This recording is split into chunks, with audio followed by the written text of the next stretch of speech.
म आज बताउन वाला छु नलेज हब नेपालको आइडी कसरी बनाउने हो।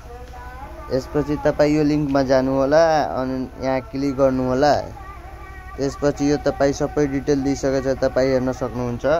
त्यसपछि यो 3 वटा डट छ त्यहाँ जानु होला, कोर्स प्याकेजमा जानु होला। यसपछि तपाईलाई जुन प्याकेज चाहियो भने त्यो प्याकेज त्यसबाट पर्चेस गर्न सक्नुहुन्छ।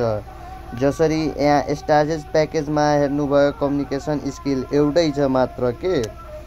यहाँ क्रिएटिभ प्याकेजमा तपाईहरुलाई 3टा छ। यसपछि प्राइमरी प्याकेजमा 4 वटा छ। मास्टर प्याकेजमा तपाईहरुलाई 7 वटा छ। अब जुन तपाईहरुलाई चाहियो भने त्यो त्यसमा पर्चेस गर्नको लागि गेट स्टार्ट गर्नु होला। यसपछि तपाई यो बाई नाउमा जानु होला। त्यसपछि स्पोन्सर आइडी भन्छ। स्पोन्सर आइडी मा यही दिनु होला तपाईहरुले। यही जुन मैले दिएछु त्यही दिनु होला। यो दिएपछि तपाईको आइडी राम्रो देखि बन्छ के। यसपछि तपाईको जुन अकाउन्ट बनाउनु भयो त्यो अकाउन्ट हाल्नु होला नाम। तपाईको नाम जसरी मेरो नाम चाहिँ अलोक कुशवाहा हो। अलोक कुशवाहा। यसपछि डीओबी मा तपाई आफ्नो सेट गर्नु होला। यसपछि जीमेल मा चाहिँ मेरो यो जीमेल हो। अनि मेरो मोबाइल नम्बर चाहिँ 9806855619 हो। डिस्ट्रिक्ट चाहिँ मेरो पर्सा। डिस्ट्रिक्ट चाहिँ मेरो Parsa where is Parsa bro. Parsa. अनि पासपोर्टमा तपाई आफ्नो देखेर राख्लिनु होला। सरी मैले चाहिँ अहिले यही पासपोर्ट राखेको छु, फेरि बादमा चेन्ज गरिलिन्छु। तपाईहरुलाई सम्झाउनको लागि यस्तो मैले गरेको के।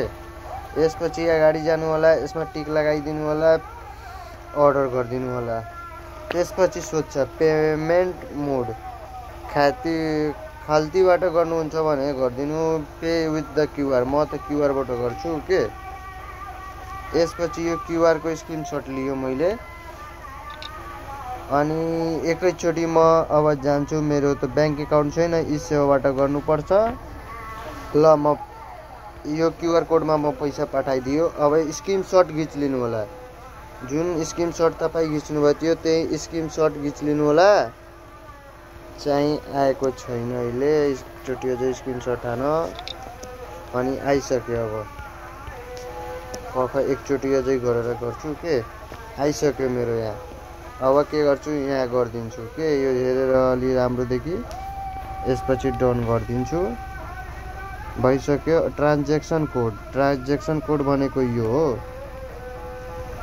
अनि मैले यहाँ सेन्ड गरिदिनु होला। ठीक छ। मैले त आइडी बनाइसकेको छु, त्यही भएर म गरेन। तपाई यो 100% भनिया छु यो वर्क गर्छ। तपाईहरुले म एकचोटी विश्वास गर्नुहोस् म तपाईहरुलाई।